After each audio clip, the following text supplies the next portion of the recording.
it's Destiny, and today we are going to be building Sparxie. In my last video, I was able to pull her as well as her light cone, so today we're going to be building her and then trying her out. And before we get into today's video, I would love to know if you pulled for Sparxie or any of the rerun banners and how it went. And if you would like to see more content from me, consider subscribing to the channel, leave a like to support today's video, and real quick before we get into today's video, I wanted to show you all a way to get cheaper Oneric shards, and I also wanted to say a huge thanks to Aniba for sponsoring today's video.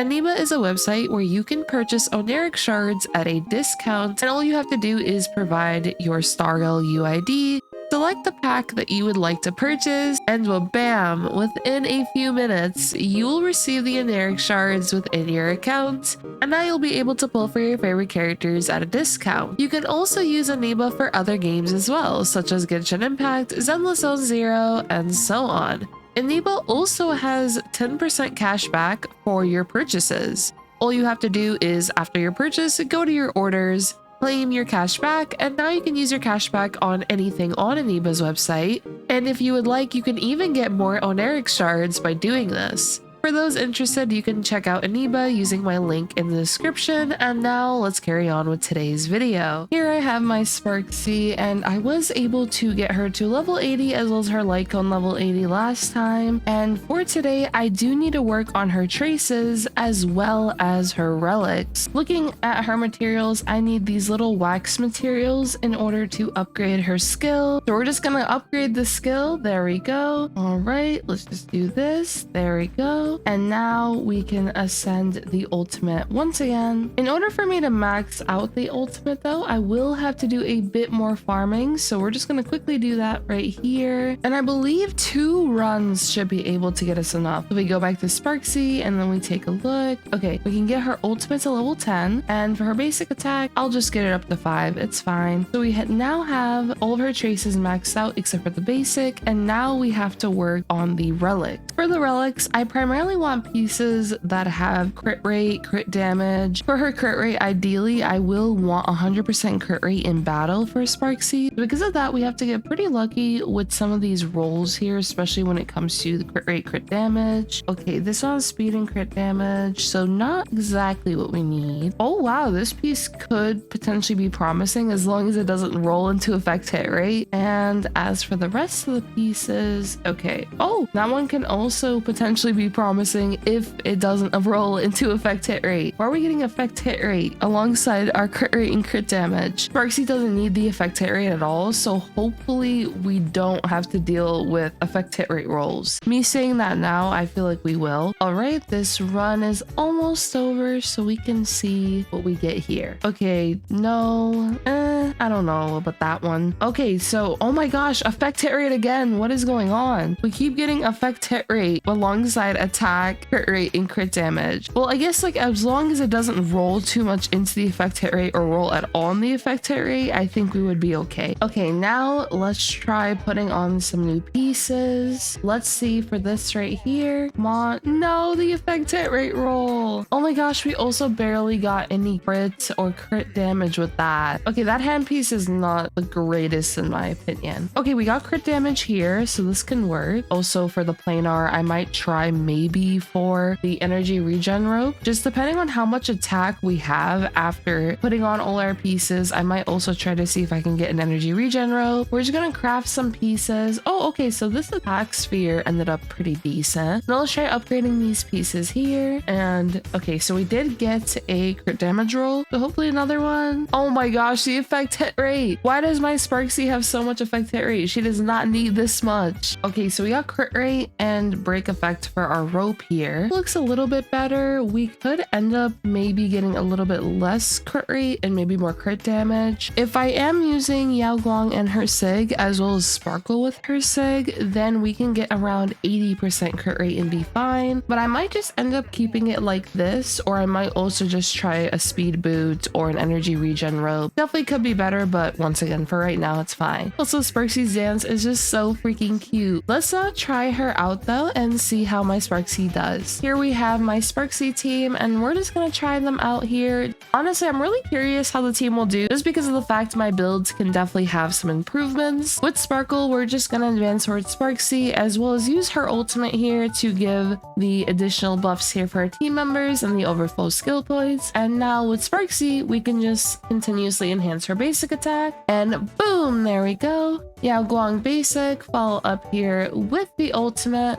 and there we go. Now aha instant time, and boom. Now we have wha-bam, 1.7 million damage right there. And with Hua here, what we will do is just basic attack. There we go. We are going to take a bit of damage, but this is okay. Aha instant once again. And wha-bam! Now I can advance towards Sparxie here. We can use the ultimate, get some more thrill, and also basic attack. Oh no, the basic wasn't enough. Okay, now it was enough. Now we're going into this next wave here. We are just going to use our ultimate with Hua. There we go. And now at Sparxie, we have 5 thrill and a bunch of skill points to use. So we are just going to enhance our basic attack here. I believe 16 should actually be enough. Boom, there we go. Yep, perfect. We can also use the Sparkle ultimate once again, have those overflow skill points. There we go. And now 2 aha instances back to back. Boom. Now Sparxie time. Wha-bam. So that was about 40% right there. Boom. Another one. Wha-bam! With Yao Guang, I will just use her skill. We will advance towards Sparxie. With Hua, I can also use her skill. And now with Sparxie here, what I will do is just enhance her skill. And boom! Alright, we are going to take a bit of damage, but this is fine. With Sparxie, I am going to use the ult in the subfield here. There we go. And now what we could do is just enhance our basic attack. And wha-bam! Alright, with Yao Guang, I will basic attack in the middle, so we are hitting both TVs here. And with Sparkle, I will advance towards Sparxie, follow up here with her ultimate, and then also follow up with the Yao Guang ultimate here. Hopefully this is actually enough to get rid of the subfield. Since then, I believe we should be able to get 3 aha instant in a row. Boom! Okay, perfect. It was enough. So now we have another aha instant. And wha-bam! Boom! Okay, and then we have another aha instant.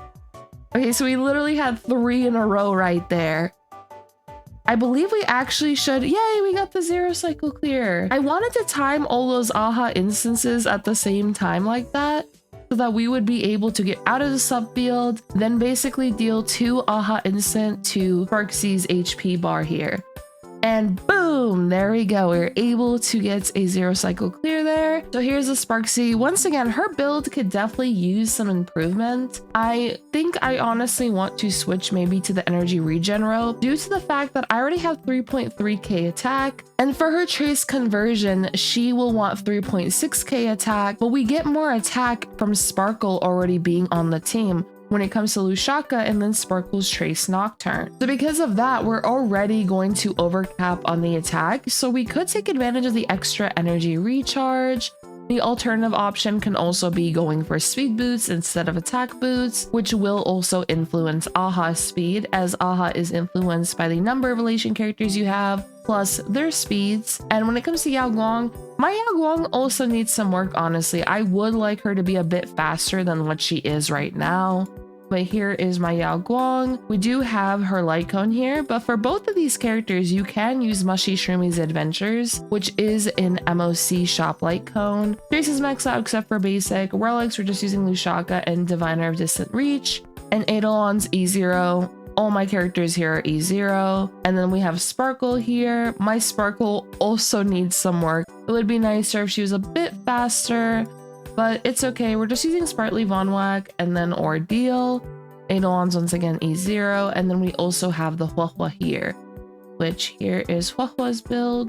More speed would also be nice here. This will just give Huahua more energy regen, but you can absolutely use a different light cone than this. Huahua has a bunch of options. Relics are just using Lushaka and Messenger, and also just so you know, Lushaka does stack, so Sparxie can take advantage of the Lushaka from Yaguang, Lushaka from Huahua. If you also have Lushaka on your Sparkle, she could take advantage of that as well. And then once again, E0. Overall, that was really fun to test out my Sparxie. I definitely want to work on her some more though and improve her even further. But yeah, that'll be all for today's video. I hope you all did enjoy. Thank you, Sparxie, for doing the dance for the outro. If you did enjoy, do make sure to subscribe, leave a like to support today's video, and I hope to see you all next time. Peace.